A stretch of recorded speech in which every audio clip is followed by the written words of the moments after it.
Hi, and thank you for tuning in to Islanders O.F.I.S.A magazine.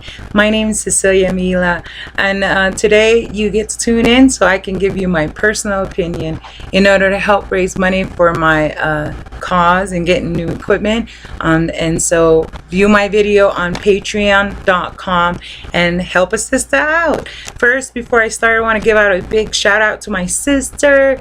I love you so much, you and your husband, and that is Cindy Ama and Howard Ama. They've been so great to me through my business, supporting me. Also, my whole family, including Sia. Yeah, my whole family. But Cindy actually bought me this hat for my birthday, along with some other great stuff. And so I wanted to wear it, rock it, and thank her for it. So thank you.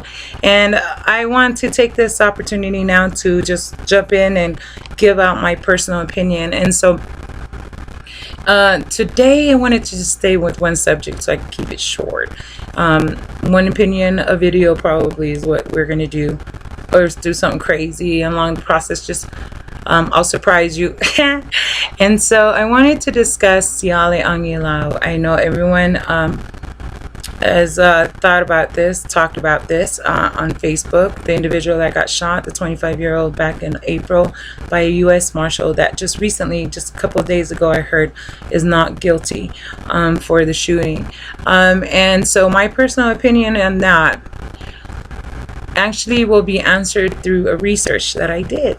And so what I did is I looked up morality, because I mean, hearing the whole story, 8 bullets, it just made me just think, like, how are you the professional? You know, you're supposed to know the difference. You just became a thug, you know, emptying bullets too, you know. And if I was in that courtroom, thank you for saving everybody. You did your job, but how did you know that a bullet went stray, you know, or something? I don't know. But anyways, pretty much my opinion is I think he did his job as far as taking care of protecting the people that were there, the innocent, doing their 9 to 5 and coming to support, such as the family. But morally, I feel that you failed, and professionally you failed, because you have some kind of insight that no one else has that makes you the professional.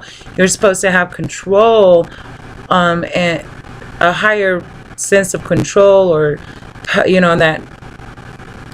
But we're all human beings, of course, so it's understandable. Maybe you were never been in that situation. I got nervous and just, you know, let out. So maybe this is not the job for you.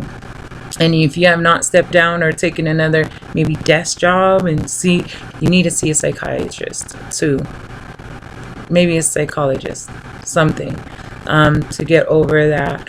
But I wanted to answer by my study, and that is through morality. So my morality, I looked up on Wikipedia, is a Latin word derived from the word moralita, and it means manner, character, proper behavior. It is also the differentiation, I have a hard time with that word, of intentions, decisions, and actions between those that are good, quotation right, and those that are bad, in quotations wrong. And that's exactly how it is typed in Wikipedia. And so with that, I also read about moral reasoning, which is it's a study in psychology. And so it's also called the moral development. There are 4 components of this that I love and I wanted to share. So, but before I get to that, I wanted to read you the definition. So the definition of moral development is being the process in which an individual tries to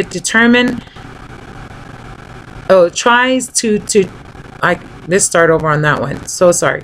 Being the process in which an individual tries to determine the difference between what is right and what is wrong in a personal situation using logic.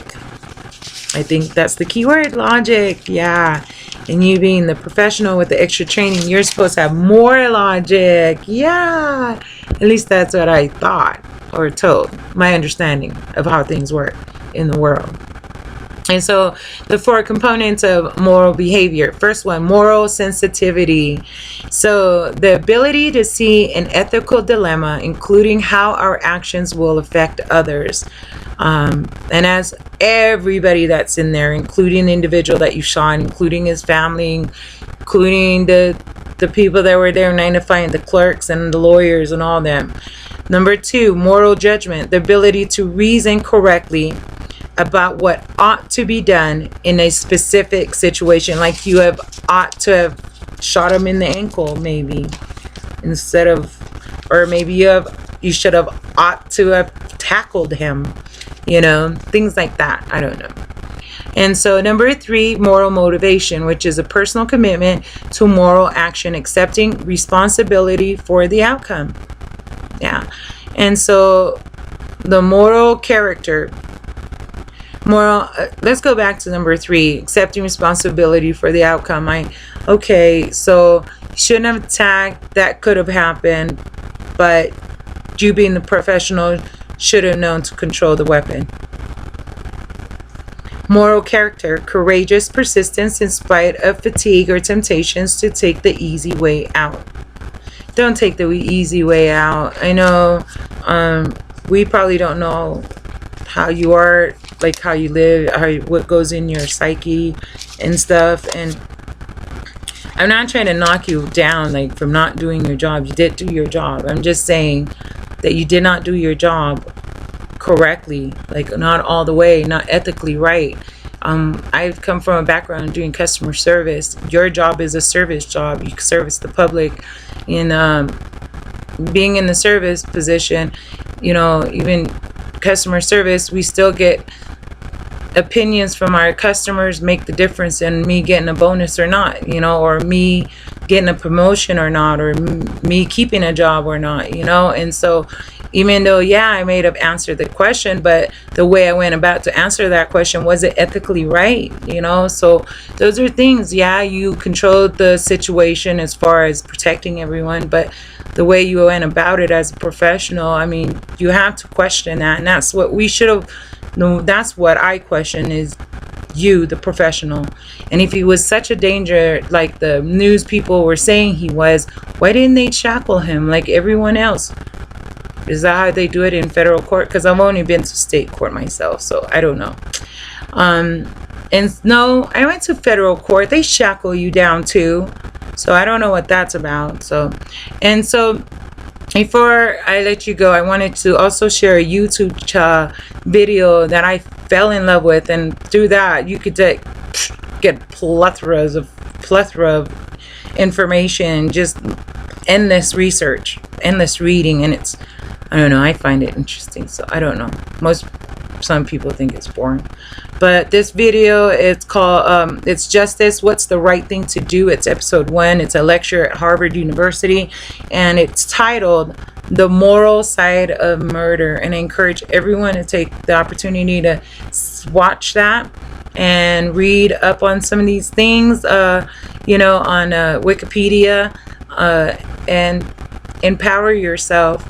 And so, to the Mars Show, no hard feelings, but it is my personal opinion. Everyone's entitled to one. And so thank you very much for everyone that tuned in to watch my video. I'm trying to just put myself out there in order to give you something that's meaty, worth $1. I buy that for $1, so at least $1 to start off with. I thank you again for your commitment in helping me become a self-determined person, and I mean, thank you so much. All right.